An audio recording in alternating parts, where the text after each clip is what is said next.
Hello, everyone. My name is Margaret Mann, and I'm honored to have been chosen as your chair of AVLS Congress this year. I'm so excited to welcome all of you to AVLS Congress 2020, our first virtual event. It's been quite a year, and while it would have been lovely to see all of you in person in Washington, D.C., I think this virtual format has allowed us to create a Congress unlike any other. We've been able to invite faculty from around the world while maintaining the connectedness that we all love from AVLS. So let me take you on an exploration of Congress for the next 4 days. We have 4 simultaneous broadcasting live streams with over 25 hours of live interactive CME sessions. You'll also have access to all 80 hours of on-demand CME content till the end of December. So if you don't catch something, definitely take the time before the end of the year to listen to that session. Today, you can choose from Fundamentals of Superficial Veins, Practice Management, RPHS Review Crash Course, as well as our wound and lymphatic sessions. Dr. Steve Elias will also lead a live interactive case in our Cast Your Vote interactive session. Tomorrow, you can watch scientific abstracts, learn from our allied health session, or from our lymphedema and ultrasound tracks. This year, we've really made an effort to create a lymphedema track because our society is now the American Vein and Lymphatic Society. So we want to emphasize for all our lymphedema specialists and those who are interested in this to have a track dedicated to them. In the afternoon, you can spend your time with us learning about the new SEEP classification, as well as the SVP classification of pelvic venous disorder. There's great programming in the evening, including the controversial vein care featuring cage matches among faculty members. Join and see who's going to win. Post-thrombotic disease Friday will feature thought-provoking clinical cases that's sure to stump you. Vascular medicine is hosting a vascular jeopardy. Participate and see if you are going to be the winner. And finally, we have our first lymphedema surgical session led by Dr. Peter Nelligan. Here's Saturday's agenda. Don't miss the Cast Your Vote interactive session, our phlebology on demand from around the world, and commentaries from our past president in our AVLS year in review.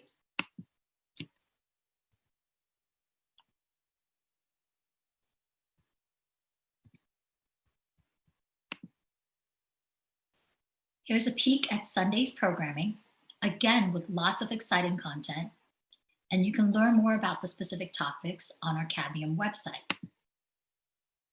Now, our theme this year is Cast Your Vote, clearly representing what's happening in Washington, D.C. as well. Despite the virtual nature of this event, we want to make Congress as interactive as we can. So know that in many of the sessions, there are case presentations and you can cast your vote about the right answer. We also have daily Cast Your Vote interactive sessions with Dr. Steve Elias, which he did last year and was very well received. We want to engage our fellow veno-lymphatic faculty in Latin America and those around the world. So look out for those sessions. We've also created a special resident and fellows course this Saturday and Sunday. So if you know any residents and fellows who are interested in venous disease, know that this course is completely free for them. Actually, the entire Congress we've made completely free for them. There are also opportunities to meet the faculty this evening and meet the board tomorrow. And finally, there's a chance for you to engage with our vendors in the Innovation Pavilion and our product showcase. Like many of you, I've limited the number of people who are visiting my office, so this is a great way to get in touch with the vendors while socially distancing. Don't miss our satellite symposium, which are in the morning and lunchtime. Special thank you to Susie Scholl, who led our sunrise yoga this morning. Sorry if you missed it, but you can always do our fun run. All of you can participate, even from home. This meeting would not have been possible without the amazing staff at AVLS, who who've worked tirelessly to make this event happen. So thank you to everybody, and especially to Dean and Jen, whom I've been on weekly calls with since I think about January. And of course, a special thank you to all our session chairs who have created a wonderfully engaging program for all of us.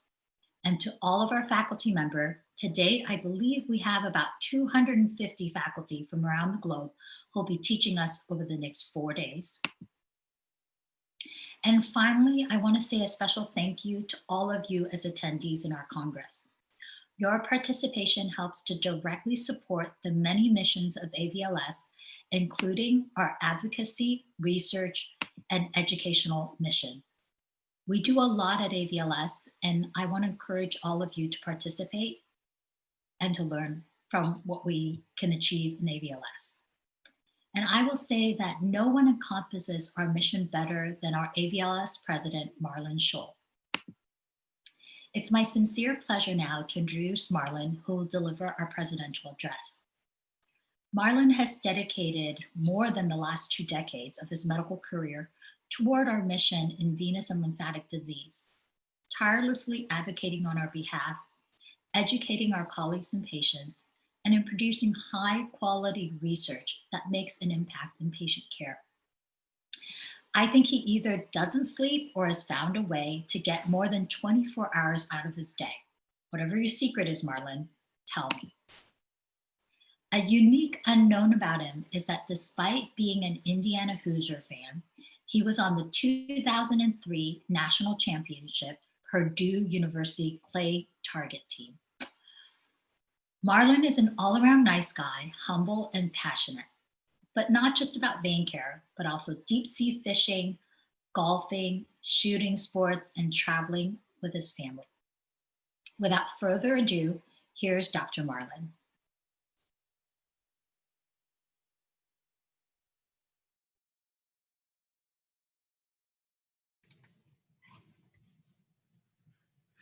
Hello, everybody.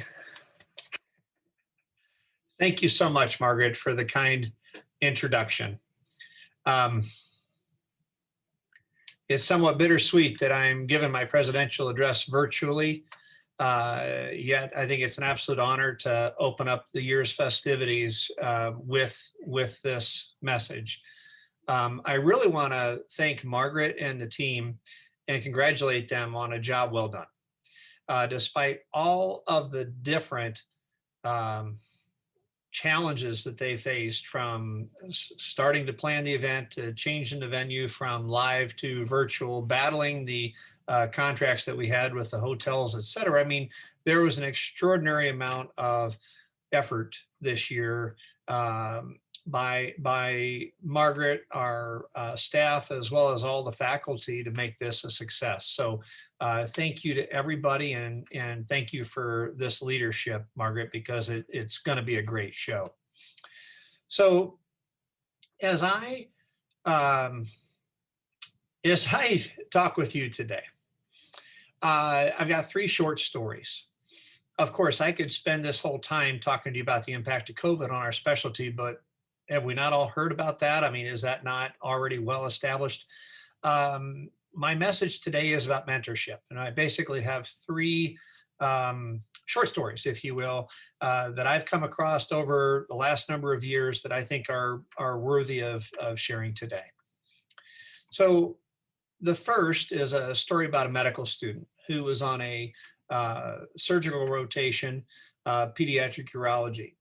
And in this rotation, it's long hours, busy rotation, great surgical experience is my understanding. And at the end of the day, while they were preparing for the following day's procedures and rounds, the attending pulled the student aside and said, "Hey, have you decided what you're going to do for your research project?" The way I understand it, the medical school had initiated a new project that all of the 3rd-year medical students were subjected to, that they needed to be completing some form of manuscript or bench research or clinical research over the following 2 years until they graduated. The medical student, not really having been exposed to research, didn't really know what to say, didn't want to go into pediatric urology, but told the attending that he'd like to think about it and he would get back to him tomorrow. The next day, the medical student and the attending decide on a topic, and 2-3 months down the road, that manuscript is done. What was fascinating was when the first meeting after they decided on the project, there was a small paperback book. I've looked this up. It's true. It's called The Elements of Style, and the mentor looked at the medical student who was puzzled, and he says, listen, if you're going to put forth the effort, why not take it all the way? You've got a good project. Do your literature search, choose your target journal, and let's get this thing published. The mentor and the mentee didn't have much interaction after this manuscript was complete.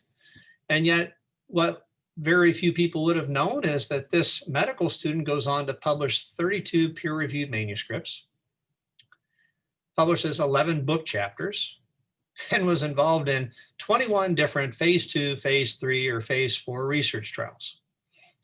Now, the key here is that the mentor-mentee relationship may not be long-lasting to have a longer-term impact. And that's really the story here. You can't estimate necessarily what the long-term impact of mentorship can be. Even a short impact can leave a lasting impact on the mentee.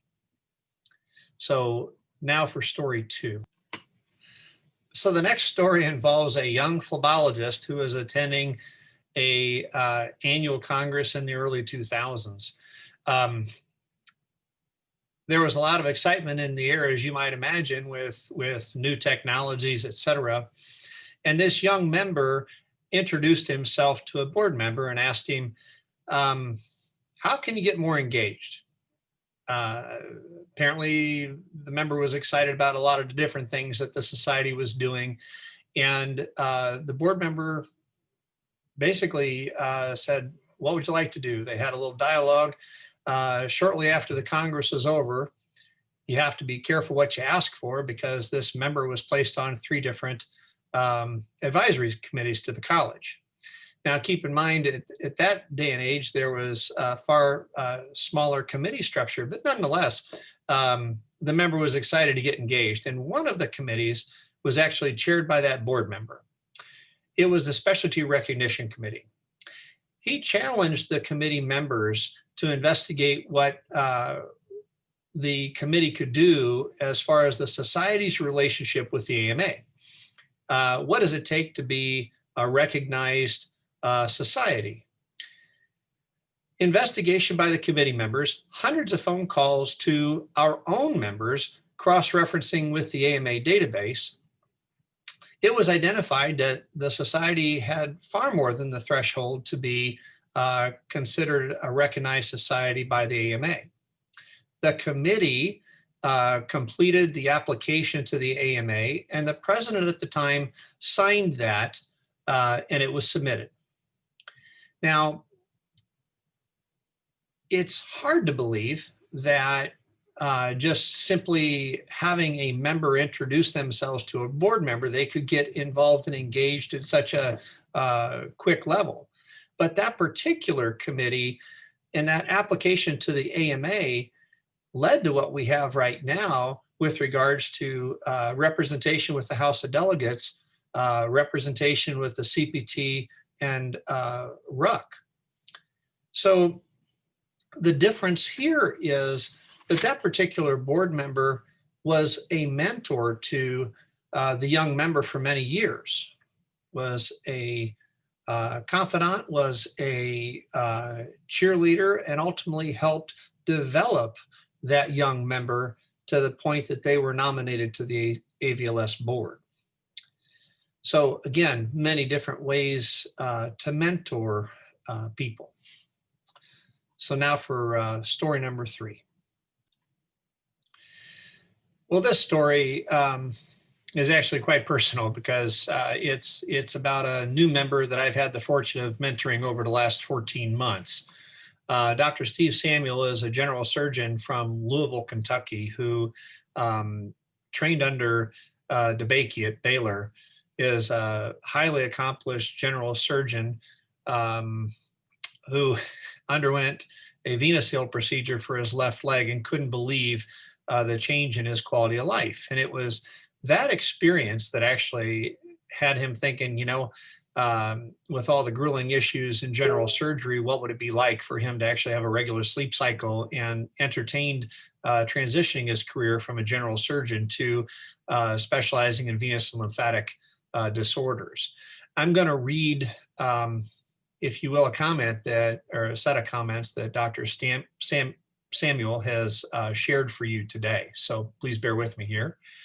The doc spent 45 minutes with me after an apparently busy day. He shared he was putting a seasoned ribeye on the grill and that it was a perfect time to talk. After 45 minutes of my story, he asked, "Has anyone reached out to you from the AVLS?" When I said no, he explained that being mentors to new members is part of the AVLS way. And he shared he would be happy to help in any way that he could. That single phone call began an amazing relationship between the two of us. He was always available to answer questions ranging from equipment I needed, EMR issues, and provided templates for every visit that I do. He is available 24/7 for clinical questions, procedural advice, and to be my cheerleader. In addition to being my mentor, Dr. Schul and I have become very close friends. I've been in practice 14 months, and I'm pleased to report that the practice is doing well. All of this was due to a great mentor and great membership. So I mean, Steve is an incredible guy, okay? And Steve was hungry. And I think anybody in our society, we're so welcoming, we are so open, we accept people from all different backgrounds. It just didn't matter. Steve had a genuine interest to understand how he could be successful in the venous and lymphatic space. And that actually butted into what I would agree is an incredible friendship. And the mentorship actually goes two ways. It's not like I haven't faced my own challenges in the last year, and Steve's got a lot of experiences in his life. So it's turned into a real unique mentor-mentee type relationship. The point is that, the idea of mentorship requires two parties. It requires a mentor and a mentee. The needs of the mentor and mentee may be quite different. And yet there's just an abundance of opportunity within our society. So I want to look to 6 different principles that the University of Washington shares when it comes to mentors and how they should view mentees. 1, value mentees as unique individuals. I think that should go without saying. There's no clones in this world, so everybody has unique characteristics and qualities. 2, you must develop mutual trust and respect. Well, at least in our country, I think we generally give each other a mutual trust and respect at the outset. But nonetheless, if it's not well established, you need it to be effective as a mentor and mentee relationship. You must maintain confidentiality. There are a lot of different things that you may encounter with a mentor-mentee relationship, and it's important to maintain that trust as a true confidant. We must listen to what is being said and how it's being said. Depending upon what the issue is that is trying to be solved by the mentee, it's important to understand where they're coming from. And so to listen to not just what, but how it's being said is a critical, important feature. We should help the mentee solve his or her own problems, but not do it for him. How many times have we had our own kids and we're trying to help them, and ultimately we just do it for them? Okay, now I hate to think that's with school projects, but other things that they're trying to do around the house, sometimes you can just have it go much more quickly if you just do it yourself. But that's a real key, is that instead of solving something for the mentee, provide that backboard to ask questions and then provide advice, but don't necessarily do it for them. And lastly, the sixth one is focus on the mentee's development and resist the urge to clone. Now, when it's all said and done, it is about development, and yet you can't get development necessarily out of a short-term mentorship relationship, but it doesn't mean that you can't get impact, as demonstrated by story number one. Story number two actually demonstrated quite a bit of development, where that mentor was dedicated to the mentee and they had a true give and take type of relationship, as I understand it. But to summarize this, to see where we're at today in 2020 versus the early 2000s, I think it's astonishing. We're much bigger as a society. We are much bigger with regards to what we're able to do. And I mean, let's just think about it. Okay. Who would have thought in the early 2000s that we would have had a certification exam? Who would have thought that after say 18 years of not being recognized by anybody because we were the American College of Phlebology, but actually adopting a name change to not only be clear that we're a venous society, but also to embrace lymphedema. I believe that was a real sign of maturity of this organization. And I don't think many would have thought that would have been the course that we set forth nearly 20 years ago. When you think of other things, who'd have thought that we'd have the largest venous registry in the world? That we'd be producing meaningful manuscripts, impactful manuscripts, that we'd have dedicated writing groups, and that we'd be adding modules for pelvic vein and iliac vein and deep vein interventions. I mean, that's really telling. I mean, we didn't even have EMRs in the early 2000s of any significance. And here we are 20 years later, and we can actually level the power of an EMR to participate in a registry without adding to the work that we do on a routine day. So who would have thought 20 years ago that who would have thought 20 years ago you would have virtual reality headsets coming out of our education committee? Virtual education headsets that provided comprehensive sclerotherapy education, and an education committee that bobbed and weaved to the point that we could be so flexible to place our annual Congress in a virtual way in the format that it is right now. It's truly incredible. So what about COVID-19? Well, in 2000, I don't think we would have thought about COVID-19.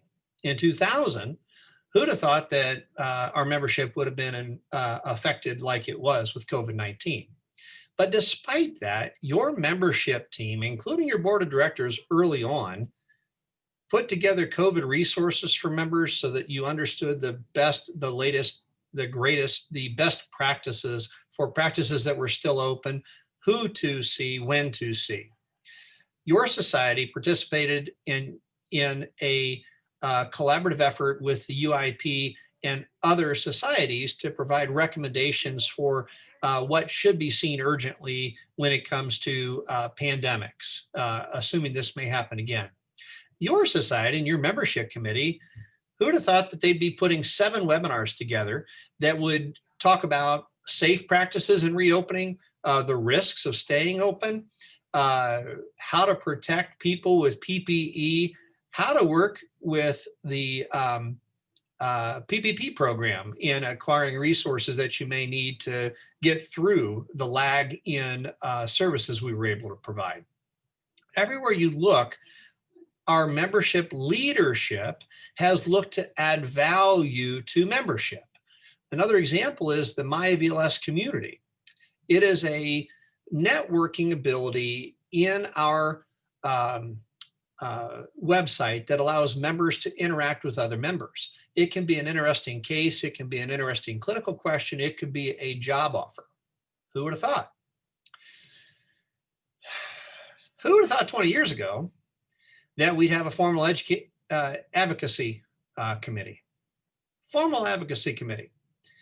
A formal advocacy committee that uh, has an advocacy director, has representation with the AMA, CPT, and RUC, as we stated, has multiple societal relationships where we share common goals and can tackle problems together. I don't think that level of collaboration has been seen among societies in quite some time, if ever.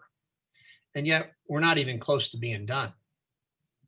So I think it's important to recognize that your society has long-standing expertise for leading in venous and lymphatic education. We're highly respected for delivering high-quality content. Your society is well recognized in its advocacy efforts that had we not had an advocacy department and paid attention to different things that were threatening our society and our members 2 years ago, and yes, we're not done, but the landscape of access to care has changed in the last 2 years, largely because of your society and the relationships that we've developed. And lastly, research. We've got the largest registry in the world. We are looked to by many stakeholders, including payers, for the data that we're getting out of our registry or data that we're able to show through the Improving Wisely projects. Bottom line is this society is relevant. And no matter where you look, there are mentorship opportunities. As I pass the baton to Dr. Meisner, I believe you're in great hands. If you look at this society's board of directors, I believe that this board has tremendous diversity and is a very powerful group, certainly set to take this society in the next 15, 20 years. I think we can all recognize that we can do more together versus individually. In addition, the society is loaded with mentors, all of which are willing to lend a hand to those that want to get engaged. When you think about this, rarely do leaders simply emerge. Many with incredible potential go unnoticed as they never seek to get engaged. You have to ask yourself, are you a gifted writer? Do you have a particular procedure or talent that you think is worthwhile to share with other members? How do you want to get engaged and what's holding you back? As I sign off and close, I'm asking every member to think about how they can get engaged. We have never had such rich membership engagement as we have right now, but there's no end to what we can do with volunteerism. It's been an absolute honor serving you for the last 2 years, and I leave you in great hands. Godspeed.